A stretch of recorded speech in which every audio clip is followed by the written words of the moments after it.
Welcome to Natural Habitat Adventures Daily Dose of Nature. Today's topic is significance of the insignificant, regarding nature with a finer eye. Our presenters today are our Guide Development Director and Expedition Leader, Annie Van Dinther, and our Expedition Leader, Arpita Dutta. Ladies, I turn it right over to you. Thank you so much for giving us your time today, and I look forward to hearing the presentation. Thank you so much, Sunny. Hello to everyone out there. We're so glad that you're here and visiting with us to learn a little bit about the insignificant, or what we're going to call actually the significant, those little things that sometimes we maybe ignore. And so we're going to learn about, zoom in on some of those, as well as relationships between animals. And I could not be more excited to have Arpita here with me. We always have so much fun when we present together. So here we go. Arpita, tell us about what we're going to be learning about today. Hello, everyone. Thank you so much for being here in a daily dose of nature. And this is Arpita Dutta. I have been guiding with Natural Habitat Adventures since 2018, and I'm very, very happy to present each and every webinar I'm doing right here. I mean, with NatHab.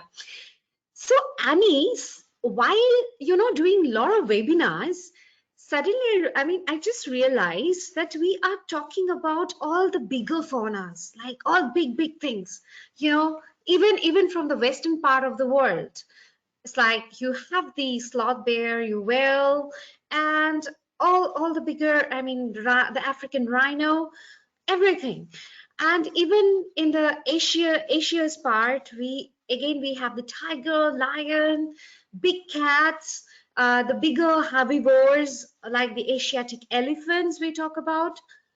But somewhere while talking all this thing, while explaining the forest, the habitat, the jungle, we kind of miss out even the smaller things which is combining, or like they are binding the ecosystem together, because nothing in this world just go like that. I know, Annie, when we talk about the bigger fauna, especially in Asia, the first thing we come across the charismatic animal, which is a tiger. But today we are just letting the tiger go. So yes, yeah, thank you to the tiger for just showing the back. Yeah. Tell us here, okay, so we're going to say goodbye for a minute to some of the larger fauna, and it's true, we call them the charismatic megafauna for a reason, right? But we want to look a little bit closely. So this is family business that we have here. Tell us about the family business of these ants.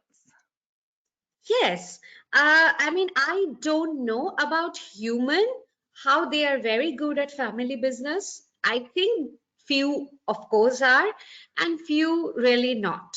So, but here they are never a failure when they come together. So in tropical countries, if you see that there are leaves together combined like a ball shape, it could be green or it could be brown in color, just in the picture how it is. If you look closely, you will find that that's an ant nest, and that's a red weaver ants. Imagine, Annie, these weaver ants have very strong jaw, and of course, like other ants and termites, they have different, like soldiers, the queen, and the workers, how it goes. So you will find different size and shape of ants in that nest. So what they do, like thousands of ants will bring two leaves together. Imagine in the leaf stalk, these ants have that much of power to bring the two leaves together. Not there. Even the small one, the larva, which pitch in to build a nest. Yes, see, so what they do, they hold the larva with their jaw, they squeeze it, and the larva produce a silk kind of thing, and they put that silk on the edge. They know that they don't have to waste that silk for the whole thing.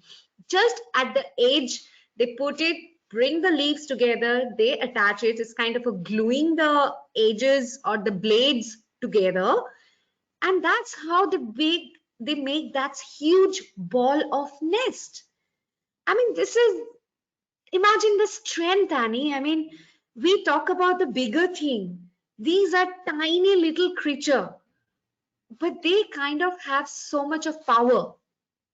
Yeah, and it seems like they're the ultimate example of zero waste, right? We're Yes. constantly trying to get rid of waste in our life, and we have so much now, but these ants are using every single little bit of opportunity. That's amazing. Yes, I do agree. I do agree. Yes. Now, what about this here? I mean, I remember seeing something similar to this when I was little. There would be these little ant mounds, like a little hill of sand, even in our driveway when I was little, in between the sort of cracks in the driveway, you would see these little, and this is just a black ant from Michigan, right? But they would have these little hills and then a little hole in them. Is this from the ants that we just looked at or from something else? What you were saying, that's a different thing. And this is a different thing, Annie. I call it a date pool. Yeah, it's not the game. I mean, who are used to play video games, they know that date pool is got, I mean, all this shooting up and all this and all the soldiers coming, everything happens. But ultimately you die or you save yourself from being dead. But here, which fascinates me, these are just on the dry sand where there would be loose soil. These antlion, that's an insect which is called antlion, and they kind of lay the egg there in the loose sand, and then it's like a pool, kind of a hollow thing they make. And imagine when the larva doesn't move much, they just stay underground, and whenever some smaller insect is passing by, because of the loose sand, they fall into that pool or that hole. And the more it tries to come out, the more it gets down. It's just like the quicksand. And this larva has one of the strongest jaw. Even if it is bigger than its body size, they can hold off that prey because of the strength they have in their jaw. So yes, this is how I mean, and you know what, Annie? Though sometimes I do it to see whether it is active or not. If you put like two, three sands granules over there, so somewhere the hole get blocked a bit. If there is a larva, it will try to move the so it's like a shower of sand coming out from the bottom, and then we know that it's active. So you have the larva, and if it is not doing for maybe a long time, maybe a minute or two, then you know that okay, the larva has grown big and maybe it has turned into an adult antlion. Wow. That's incredible. Yes. Very, very cool. And I mean, really, it's a trap, right? It's a phenomenal trap. And I love what you're saying about the strength of their jaws, because we talk about polar bears having this like phenomenal, jaw power. And you don't think sometimes about the little things that you're seeing. And then also this constructor. Tell us about this everyday constructor here. So we know, Annie, that spiders are the masters of weaving. They can create enormous webs, and they can cover a long distance. And what is more fascinating to me, even when I was a kid, when I was started learning about gravity, that's and I said, oh my god, this is the insect which is, they don't have wings, but they are actually going against the gravity because they are making their waves in such a height sometimes. And that is also, they kind of climb off and they release the silk, it gets attached to another one. This is how it makes. So this one, why I say this everyday constructor, that these are a spider from the orb family. And Okay. what they do, what they do, you Annie, I mean, acha, Annie, before I say about this spider, let me ask you, when you go for tenting somewhere, like camping somewhere, do you carry your tent with you? Of course, yes. And do you leave your tent behind and come back, or you just pack it and come back? I mean, Yeah, pack it and pack it pack and it, come back. right? So it's very easy. This spider does the same thing. It each and every evening it start weaving its web, and that is also very fast, and then come in the middle, and then patience. It just don't move nothing. It just wait for all the insects and flies which are passing by, and when they get stuck, they kind of early, while during early morning, it pack everything and eat them up, including its silk, because it's kind of a protein it had. And then it just go hide under the leaf, or maybe some gap or crevices in the tree trunk, and they just rest for the whole day. But again, after the sundown, they are up, they are active. Again, they start weaving the web and wait for their prey to stuck in. How incredible this is. I mean, Wow. every day you build your home, and it's like, I think that's it, right? We don't think about the magnificence of this always because it's so small. But imagine if this were an animal who did this and it was huge, right? It would be so ever present in our life. If we had to say, walk through gigantic ropes of spider webs. I mean, we've all walked through a spider web, but I mean, big, right? I'm pretty glad myself that these spiders aren't any bigger than they are. I must admit, I'm much more comfortable around a brown bear or a polar bear than I am around a spider. What is this here? uh, what do you think? I mean, looking at it, you can figure out that that's a leaf, the base of the leaf. I mean, it's the bottom part.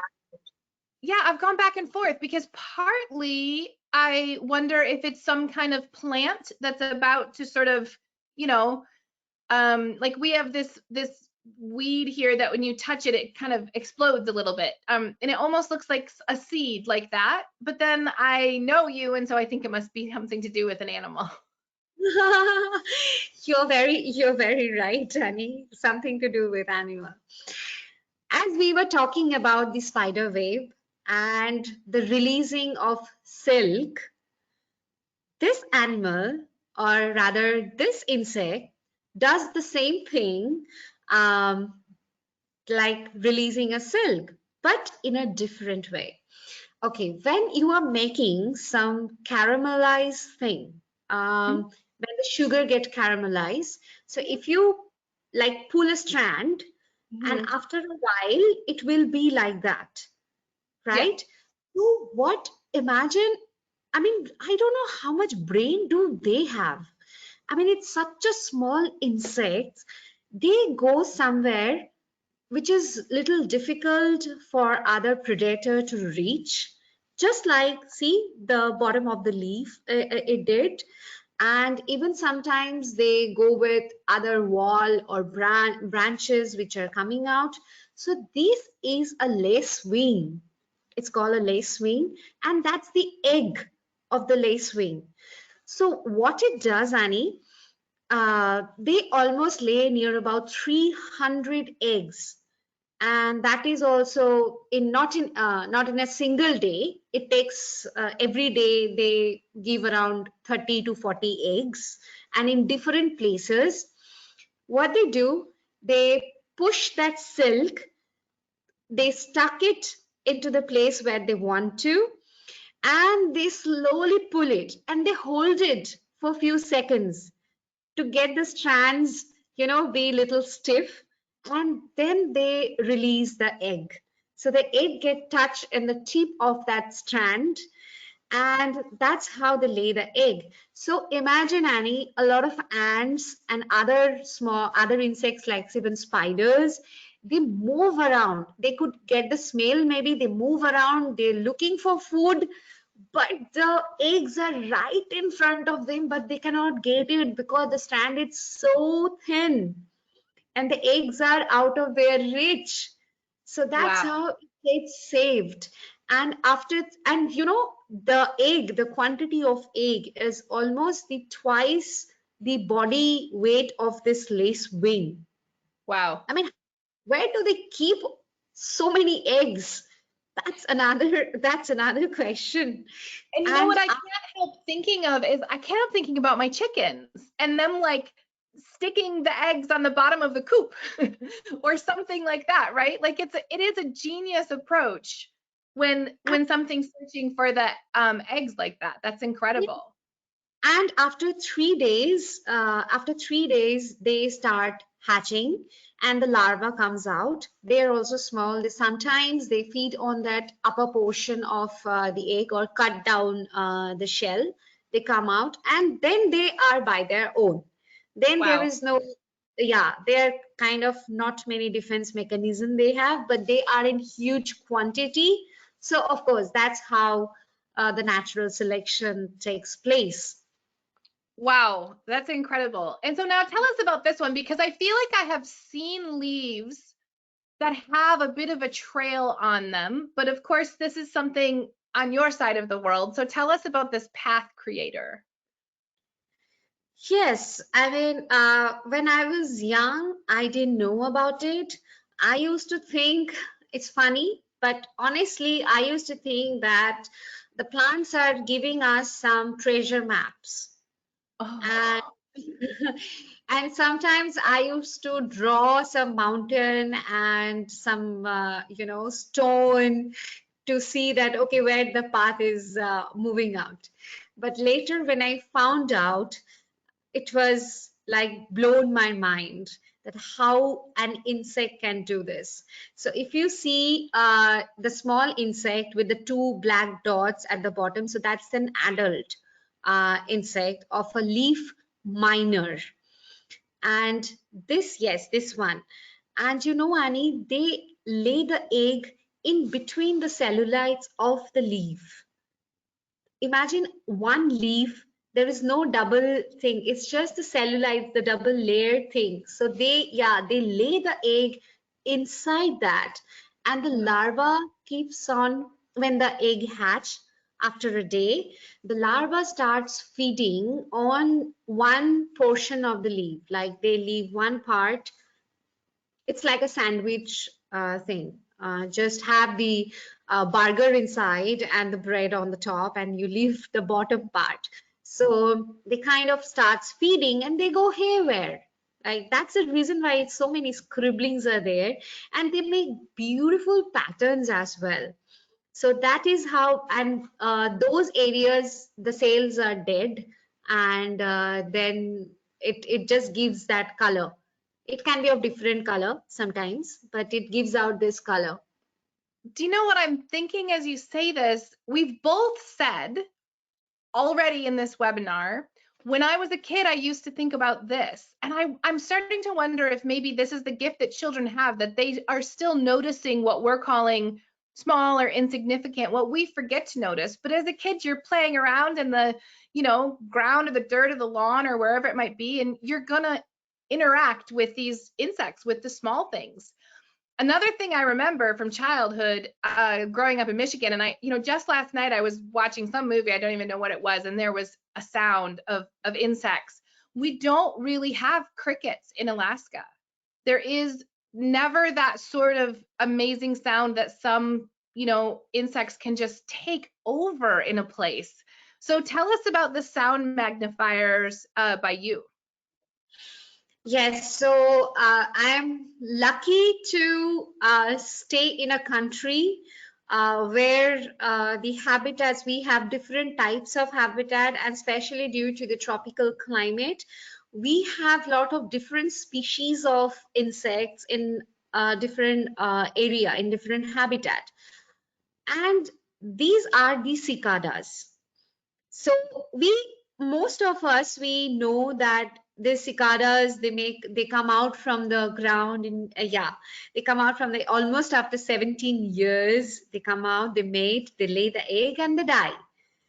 But there is always a time in the forest where you will, I mean, you can't stand it for for a longer period of time, because that, and every cicada has specific call. I mean, it doesn't match. Yes. I mean, it is so amazing. Like, so many species are there, and each and every species has a different tone or different rhythm of call. So there is a paper on that, that how cicadas, that uh, what do you call this? I'm forgetting, Annie. A sonic The wave? lines. Yeah, the sound wave. Right. Sorry. Yeah. This is how the sound wave when it goes. So each and every one, depending on the altitude, they have different way of magnifying it. Wow. So yes, I mean, it's just wow. And somewhere we feel that they are like making such a loud noise. That's why I said magnifier, because exactly that's what they do. So if you go to the bottom right picture, they have an organ called timbal, where the white arrow is in the middle. Yeah. So from there, they like a drum, they tap it, so, and that's the muscle. They move very, very fast, and their abdomen is kind of hollow. So when they move it so fast, that hollow thing actually echoes that noise. So that's how they amplify the sound. Wow. And yes, And for those folks that are listening out there, I believe it was in the central part of the lower 48 in the Midwest and maybe a little east. I think that they had the 17th year was this year. And so there's probably some people who did actually this year get to experience cicadas being around. So there was a lot of news about that because they're so big. Like you yeah, can't ignore them in body or in sound. yeah. So is it like acha, okay, that's 17 years one, because we have different shapes and sizes of cicadas, even very colorful. We do Wow. have it. Yeah. Again, I'm sticking with the bears. Okay, now this is such a cool thing to talk about. And I honestly feel like if I could go back and get another degree, I would probably consider getting a PhD in this topic right here because it's kind of mind blowing. So tell us about this picture. Annie, you are so right. Trust me. Every time I come across a fungus or a lichen where there is a fungus, and then sometimes you think that how we are existing and how this whole network is happening. I think without fungus, No, we would. nothing exists. Nothing exists. It's such a huge network. I mean, that's what I say, the largest network system provider. It's not only on the ground, but it actually is happening with human as well. Mhm. I mean, even if we are keeping some vegetables at home, it just rots. The fungus is there to take, I mean, they just take over and just finish it and give all the nutritions back to the soil. Okay, And so we might yeah, need to explain this a little bit because you and I both know about these things, but I think we might need to explain what we're talking about with this system. So, folks, ah, when you're thinking of a forest, there are fungus throughout that forest that are communicating, and sometimes the trees are even using the fungus to communicate with each other. So you can imagine if you think about that spider web that we looked at earlier, and imagine a network beneath the forest floor. Sure, there's ones that we see popping out, but there's this whole thing going on beneath the forest floor, and it is a communication system from different species to different species, from a mother tree to a child tree. The whole forest is talking. Now I say talking, right? Maybe you can't hear this network, but certainly there's communication happening. So I hope that kind of explains what we're talking about. Do you have more to say about how that network is happening? I would love to. Thing is, so how the network, when we talk about, they have a name for this network. They are called the mycelium, and they branched out. A small fungus mycelium can branch out up to 2 to 3 kilometers, and within that kilometer, all the tree which does this chemical communication with their root system, all these fungus works like the neuron in your brain. So yes, so they kind of get attached, and the signal transfer from one tree to another, it's mostly the chemically it happens. And as you have said, that from a mother plant to their kin, and even when a plants get affected or infested by an insect, so with the same species, it's kind of a message they send through this network about that insect infestation, and that's how the other plants of the same species can increase the toxin level in their leaves so that they can be saved. This is the part of the tree communication. Even in case of the human, like first of all, wherever we are stepping, we know there are myceliums, and for even human, we why we cannot think easy. See, we eat fungus. I mean, we are eating mushrooms. And I think there are, in a lot of countries, they are having mushroom festivals. So it's starting from our cuisine to the knowledge from where everything has started. So when we talk about these lichens, so they are kind of an indicator of the pure air in the surrounding. There also the fungus, get the absorption and doing the whole stuff and get it back to to the whole system. I think altogether it makes incredible, and there are innumerable types of fungus all around the world. Suppose if I take an example, which is my favorite, is the bottom line, the second picture from the left. We call it the earlobe fungus. Yeah, this one. It's so squishy. You touch it, it feels so good, and it looks amazing. And they can be of different colors, different shape, and then a huge fungus thing comes to their spore dispersal. Like they have the mycelium, they are holding everything in this world. But while, developing their generation or to regenerate, they kind of have the spores which just burst in the wind, and I mean, infinity number of spores just get into the air and they fall from fall everywhere, and they just grow. And another thing I would like to add, Annie, I think they kind of do a beautification to the forest floor, isn't it?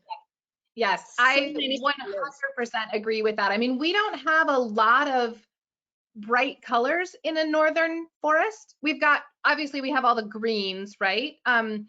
And we have some berries, and there's definitely some wildflowers for sure, but I'm talking in the forest, right? Not in a sort of open area. But there are fungus that are beautiful and bright and really do, you're right, they really do add to the beauty. If people want to learn more about this, there is a TED Talk. It's actually quite a few years old now. I think if they would look up trees talking in British Columbia on a TED Talk, they would hear this research, and I'm sorry, but I don't remember her name right now. But she was one of the first foresters who learned about this and presented the research of trees talking to each other and understanding that there's even a tree the mother tree that is deciding if that one that is infested is going to get the extra nutrients or if it's time to pull the plug. So it's just this whole world that I think a lot of us didn't know about. So that's a great place to go learn about that. But there's another thing. Go ahead. There is another, if anybody wants to know more about fungus, and I'm sure maybe it's difficult, Annie. I mean, because when I'm talking about fungus, so many things are coming into my mind. I mean, we can do a whole, I think, 10 series of webinars on fungus. So maybe I'm unable to express the thing or nicely because there are a lot more things to say. But I would say if anyone is interested, you can get the book, The Fantastic Fungus, or the Entangled Life. These are the book where you will get, and I would say more than Entangled Life for the first, for the first time reader. Fantastic Fungus would be nice because you will get all the pictures and the description of the fungus and what they are doing and how they are doing. It has been given a nice descriptive book it is. So you might enjoy it. But out of, Annie, if you go to the next slide, out of all these fungus, this bioluminescence fungus, I mean, something which glow. We know about fireflies. We know about the noctilucas, which we see in the ocean, like in the which they glow. But fungus, I mean, they kind of create things. So at night, there are a few places, even in India, there are a few areas where in the forest floors, we do get to see this bioluminescence fungus. And you know how they produce it? Especially that's a chemical composition for which it's kind of a glow. And it has, it used like luciferase enzyme, and the molecular oxygen. So all these three combine together, and then it becomes this bioluminescence fungus. It's a long word to say at a go, but this is incredible, Annie. It's amazing, and I think it looks like it's right out of an animated movie, right? It seems like it's the things of imaginations, but of course there's so much more going on in nature than we can even imagine. We're gonna switch directions a little bit. We'll leave the fungus for maybe another talk, and we're gonna talk about the relationship goals. You know, I don't think I would necessarily think of a rhino when I think about relationship goals. So tell us about this one. Yeah, just we have the relationship goals with our guest, with our colleagues, with our friends. Though we don't think about the goals because it happens so automatically, it comes straight from our heart. But we have something, expectations and some hope. Rather, it's better to say the word hope from each other. Right, Annie? I mean, when we come across, when we do the training part, we hope that, okay, Annie, can you do this thing for me, please? Can you teach me this? So this is kind of, I'm hoping that, Annie, I'll get the support from you. And you know that if you support, and you love to support, I guess, and you will bring out the best in me. And being a trainer, Annie, I think that's what you can ask for. I mean, that would be the best thing. If I achieve something, you will be happy, I know. So in case of the animal world, they have some goals. I started with the rhino because we are talking about the smaller things for quite a long time. So let's bang with a big one. And here are the jungle manas on its back. So they kind of share a relationship, which we call the symbiotic relationship, like that they are kind of mutually dependent on each other. So here, if we talk about the rhino, these jungle manas would feed on the insects which get stuck on the rhino's body, and instead they get a free ride, of course, food to fill their appetite. And for the rhino, they have very strong hearing and smelling power, sense, I mean, sense of hearing and smell, but they cannot see well. So when the manas are there on here on its back, if anything is approaching or if any disturbance is happening around, they will fly off, and that alerts the rhino. Wow. Yeah. So we I love that. I love that. yes, It's like going for a walk with my dog, right? But that's an animal I've trained and worked with. It's not just a natural thing that's happening. So let's talk about this symbiotic relationship and then the other kinds of relationships that happen in nature. Tell yeah. us more about this. So if I talk about symbiotic relationship, I would say that there are three types of relationship when we talk about, like the mutualism. We just gave an example of the rhino and the mana, where none of the species are getting affected, but both of them are getting benefit from each other. So they are happy people. I mean, happy animals. And then comes to the commensalism. Yeah, see, I got stuck. It's a hard word. Commensalism, which is like one animal will get a benefit, the other won't, but even if the other one is not getting benefit, even it is not getting harm as well. This, and the last is the parasitism, which is like the parasites. Of course, it draws out everything from the host, but ultimately the host is not getting anything. So it's like a sad face. One sad face animal is there. Yeah. So I have a question for you because, we have to teach, when we teach things in biology, it's really helpful to make charts and these kinds of things. And somebody made this lovely chart explaining these. And when you showed it to me, I was like, I'm not sure the whale should be where it is. So we're going to talk now a little bit about the gray whale and kind of get into this barnacle gray whale relationship, because I have found some evidence of it being mutualism. And I think there's evidence of it being parasitic as well. So would you agree? We're going to go a little further into this. Sound good? Yes, Okay. absolutely. So anybody out there knows that I can't barely do a webinar without a whale showing up. So thank you for the patience on that. I know it's big, but on this gray whale, there are barnacles and there is whale lice. I have had the whale lice in my hand, and we think of lice as being almost something you can't see, but I would say they're about maybe a little smaller than a penny, maybe a dime kind of size. They're pretty small, but big considering it's lice, right? And you can visibly see them on the whale. So if you look here, the barnacle is the animal that has the little stripes around it. So this right here is a barnacle.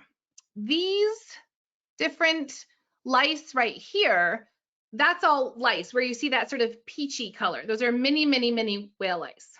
So the question is, of course, and if you come to see gray whales with me, Arpita, you will, of course, when you look at this, first of all, it's a little gross, to be honest. And also, we can't help but feel badly for the whale. Here it is with this barnacle on it, with the lice on it, and you think, oh, that must feel terrible. I mean, look at this one, it's in its blowhole. Imagine if something were living in your nostril, right? And it is glued, that barnacle is glued on to the whale. Now, there's a couple different things here that we have to think about. The species, I can barely say the name, Cryptolopus rachinacetti, I'll go for that. Hard name to say. Again, here's a close-up. Here's the whale lice, and then here's the barnacle. Now, gray whales feed in a way that scrapes off the barnacles. So they are and there's lots of whales with different kind of barnacles on it. So we're going to stick with gray whales for right now. When they feed in a circle in the sand. They're like bottom feeders. It's very weird for a whale. And when they do that, often when we look at these whales, we will see that one side of their head, the barnacles are gone. And another side of their head, the barnacles are still there. Whatever side they scrape into the sand, that is going to remove the barnacles. So I have to say that I have always thought if gray whales did not want barnacles on their skin, they would just swim the other way and remove them from the other side of their head. It doesn't seem like that's very hard for this incredibly intelligent animal. So that's the one thing that makes me wonder, does it bother them? If they have a way to get them off, maybe it's not so bothersome. Also, there are theories that whale lice is actually good for the whale. So the barnacle is ending up providing a structure for the whale lice to hold onto, and that whale lice is going to help remove dead skin and other kinds of things. I don't know how solid that study is. So I just want to bring up that there's a question mark there. When gray whales are born, of course, they do not have barnacles on them. And as they slowly grow, they get more. Here you can see a young one. This one in the distance is a young whale that has just starting to get some. And here's mom with these huge patches. The white spots here are just, that's natural coloration of a gray whale. That doesn't have to do with barnacles. So if the whale lice is good for the whale, then we have decided, I think, that we have symbiosis here, because the barnacle is helping the whale by hosting the whale lice. If the whale lice is not good for the gray whale, then I have to say, I think we're talking about either parasitic or the common one. That's a really hard word to say for some reason. So I don't know. I leave that up as a question mark in the case of the gray whale. What do you think, Arpita? Honestly, Annie, when I saw that picture with the barnacles and the whale, and when I came across all these pictures and a closer view of the barnacles and the whale lice, honestly, it was gross. But more than that, it made me think that actually it could be really painful for the whale. I mean, I don't know that how much, a mutual relationship or like a communalism thing is there. I mean, because I don't find the benefits. Yeah, what you're talking about, the whale lice is a different thing, but I have seen like turtles do face difficulties with barnacles on them. They do have problems. So if being a mammal, it is good for them, it could be, but somehow, I mean, I find that this is not kind of a thing that the whale would like to have, when they grow up. Yeah, I agree. It's hard to think that it's a good thing. And I do think it's key for us to understand that relationship with the whale lice, or else we're not, it's not a good thing. That's the deal breaker really here. And I agree, the whales are incredibly sensitive. Their skin gives them an enormous amount of information. They are so delicate around small things. They know where they are in the world, just as we do, right? We know if our arm touches something. So certainly having something glued onto you, it's hard to think that that could feel good. So now we're going to have to learn to say this word, and we're going to have to talk about the commensalism. Did I do it? Commensalism, right. Commensalism. It just seems like it should be common, but it's not quite that. This is a great example. So here we have the monarch butterfly. They need the milkweed, but they do not hurt the milkweed. So this would be our commensalism example. And really, there's a couple here with the monarch, because, as the monarchs are in the Midwest and going down to Texas, making their way, first, they're going to be in the larva stage, dependent on the milkweed. And then as they travel to Mexico, the only tree that they will roost in is the oyamel forest. They have to have the oyamel forest in Mexico. It creates a microclimate. where they can roost and be safe even when it gets chilly. They're up in the mountains, and there seems to be this sort of constant struggle between it getting a little too cold for them, but then they're protected by roosting all together. They don't hurt the Oyamil forest, but they are dependent on it. So I think this is one other example of this commensalism. Yes, this is a much better example of it, I think, Annie, more than the whale and the barnacles, because this makes sense.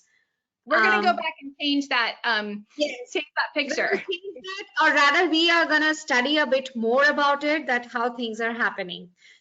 I like it. Yeah. Okay. Here, so tell us about this. This is symbiotic relationship here. So this is beneficial to both. Yes? Yes, this is beneficial to both. But before we start that, yeah. Okay, so we are actually getting close to the time. So aphids are, aphids are aphids are my really favorite insects, because when you travel in the forest, in the green vegetation, suddenly you see there is something white and you feel like, okay, something must have fallen. And then they start moving. I mean, it's like a small flower, and you know that plants cannot move, they can't travel. And you see the small flower is moving in a line or just single way. So I just kind of enjoy that. But these ants and aphids have a big relationship, what we get to know about. So these aphids, Annie, they actually release secretion. The secretes, I can say that's the excreta of it, which is like a honeydew. And these ants protect these aphids to drink that, because that's the nutrition for the ant.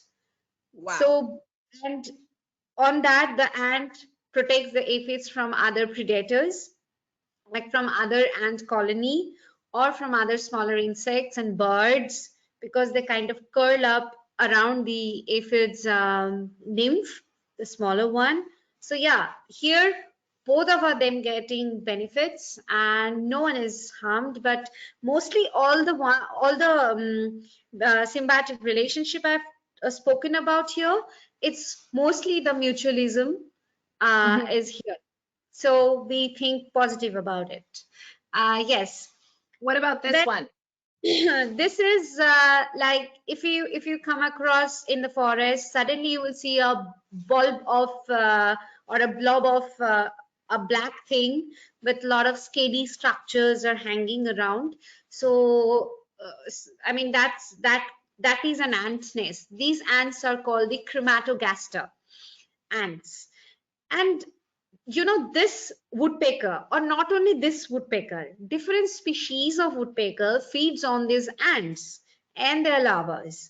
But I mean, this is funny that this rufous woodpecker make a hole in this ant nest where inside there are like thousands of ants are moving.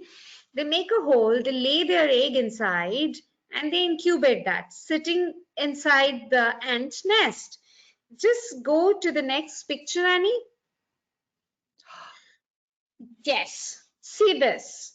I mean, this is how, and during that time, this this woodpecker would protect this ant nest from other birds and other woodpecker. And these ants don't do anything to the chick. Imagine, it's just like a a chick, they have no feather, no protection. It's just open, no defense mechanism. But the ants don't do anything to them. I mean, think about this. This is just incredible. Does the woodpecker eat the ants? Or does No, it only use it as a pet? During that nesting time, unless and until the cheek is growing big and flying off, that woodpecker will protect the ant nest and they won't harm the ants. So, yeah. I can tell you that I would not want to raise my baby surrounded by thousands of ants. But it is ingenious. I mean, it's incredible. Now, Yes. we only have a couple minutes left here. Like literally, we only have like 2 minutes because we want to leave some time for questions. So Okay, let's roll through these really quickly and at least tell people what they are. yes, so this is a Nile crocodile, and of course we know they have the strongest bite, and you will never see a gummy smile in a crocodile, in any of the crocodile, because they have so many sets of teeth below. But actually for Nile crocodile, it has appointed a dentist, which is a small bird, and that's an Egyptian plover. If you go to the next picture, you will see the bird, and it kind of, when the crocodile is basking, kept its mouth open. This plover get into its mouth. Can you imagine? It just stand inside and start picking all the small parts of the meat or whatever it's there in between the teeth. It kind of pick all this thing out so that it can get a full tummy food. And the crocodile don't do anything because it's just like a dental shakeup the crocodile is having. Wow. Okay, so we've got this incredible bird that dares to go in the crocodile mouth, and the raven is another bird that pulls out a phenomenal feat when we're talking about relationships in nature. I think we often forget about how incredible ravens are. They're my favorite bird, but sometimes they're sort of treated as, it's almost like a nuisance bird, or they're kind of everywhere. They're not all bright colors. But when it comes to the wolves of Yellowstone, what the ravens will do is they will let the wolf pack know where the prey is. So they will have some kind of call that will say, there's a moose over here, there's prey. The wolves will pay attention to what the raven is saying, and they will go after that prey. And then, of course, what ends up happening, the wolf wins because they have this, kind of like the bird that was on the rhino. They have this bird that's telling them what's going on around them. But then the raven wins because the wolf kills the moose and they get to eat off of that prey as well. So this is a very beneficial relationship, and one that is definitely worthy of note when it comes to talking about symbiotic relationships. It's one that I think it would be just a dream come true to witness this. Okay. I completely, yeah, we have to go fast. So I do agree, Annie, but imagine a raven and wolf and a prey. They are a little bigger, the understanding things. Imagine a fig wasp, which is so tiny. Sometimes you really need a magnifying glass to see its feature. So when the female with that long strand of like it's a pipe which is coming out of the abdomen, they kind of insert, they lay the egg, and it's done. Her work is done. When the eggs hatch, there are male and females. So the male grow and they don't develop the wing because they kind of really don't need to come out. So it's not necessary. So the male then make a hole for the female, which are hatching inside only. They come out and they fly off, and that's how and goes into another fig which is ready for the pollination and fertilization. They get into and the cycle goes on. So each and every species of fig has different fig wasp. It's like assigned fig wasp for them. So without this fig wasp, there's a fig tree, the queen of the trees, what we call the fig. It wouldn't have been exist. Wow. So this is about the fig wasp. Now, as we said goodbye to the tiger, I'm just bringing it back because this is one of the most prominent thing we see in the forest of Asia, in India, especially the spotted deer and the langur. So the langur stays up in the tree. They can see the forest floor well. So if they see the predator, which is a tiger or a leopard or anything which is coming, which is approaching, they give the alarm call. And when they come down, the deer has good hearing and smelling sense. So when they are down, they kind of alert. The deer gets alert, and they kind of giving alarm calls as well. Then the langur can climb up or keep themselves safe, because langurs can't run like a deer. And that's the reason why this also called the spy of the jungle. And the tiger really don't like them because they create so much of nuisance. Yeah. See, the langur Fantastic. has, yeah. So many incredible relationships that are happening, big and small, really, but certainly all significant. And I think we could keep talking about so many of these topics because each one is just so fascinating. So, Sunny, we're ready. We're sorry we went right up to the edge here, but we're ready if there are any questions. There are some great questions, and before we get into questions, I want to remind folks you can submit questions via the Q&A or via the questions field. Like Annie said, we don't have a lot of time, but feel free to submit them, and we may be able to get you some answers after the webinar. But in the meantime, there's a couple just bits of information to share. One person wanted you to note that there's a Netflix film called Fantastic Fungi. Yes. That is wonderful. A lot of folks have shared, I want a whole webinar on fungus. So if you're feeling that way, check out the Fantastic Fungi on Netflix. And then you mentioned Finding the Mother Tree. And I wanted to make sure people had the reference. Her name is Suzanne Simard. Simard. And she was name dropped on Ted Lasso for Ted Lasso fans. And that's the only reason I know that. But it was very timely for you to mention her. So we'll start off with a fun question. One of our viewers mentions that there's a PBS program about insects being a protein source to sustain human population. Do you have experience with eating insects? Do you have any information about insect powder to use in drinks or cereal instead of protein powders? Okay, that's a great topic. And it's true. There's lots of research that says this is a very sustainable way to produce protein for people.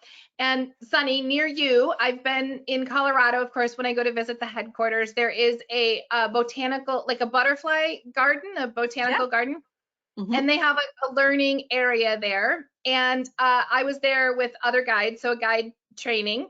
And they, of course, when the woman said somebody needs to eat these, she was teaching us about the same lesson of protein in insects. Of course, they elected me to be the one to try the various animals. And if I remember correctly, there was one kind of worm and then there was one kind of insect, and they were both crunchy, salty. They really weren't bad. One was a little gritty, but I know my kids in one of their classes, even they cooked some of these and made some recipes out of them. So it is a possibility if people can get past the gritty texture. All right. While we're talking about food, while we're talking about eating insects and gritty food, I remember when I was younger, fig Newtons were a big cookie, and I had a friend who said, "Oh, there's bugs in there." And now listening to your presentation, they might have been right. But this question is, do both the male and female baby wasps come out of the fig, or just the female? Does the male just die, and do we eat them in our fig Newtons? The male die. The male sacrifices himself. And thanks to all men in the world who are sacrificing for the female, not only the fig wasp. So no, the male don't need to come out. They are there just to make that hole from where the female is out, because she is carrying the pollens from one fig to another one. Interesting. Okay, I think we have time for just one more quick one. There's a question about why would a rhino need to be warned by the mynah birds? Oh, that's what would threaten a rhino? Oh, very, very good question. See, threatening a rhino, there are elephants, there would be people who are around. See, I would say this thing really works when, even think of a poaching, like if the poacher is approaching, and the birds know about it, the rhino can get, away from it. Or any kind of like bigger animals, there are water buffaloes, where I'm talking about the greater one horn rhino. So with that huge horn they have, sometimes they do fight. Like it's just the home range, the extension of the home range. Sometimes they want to push, and especially when there is less water, they try to push one another from that region so that they can get hold of that and their family can live together. At the same time, rhinos are solitary, so they are not like a herd. You might find rhinos are wallowing together, but they are solitary. So being a loner, they need some extra protection, and I think that's how they need some extra sense, which the mynas provide them. Would tigers or panthers go after a rhino at all? They do, but not the bigger one. They only go for the cubs, the The small baby. one. The baby, Okay. they kill the baby, they feed on it, but only the smaller one. They can't, because when the rhino is big, the skin becomes so thick that a tiger has to really work hard to get to just tear up the skin. So Okay. most All right. do. Yeah. Okay.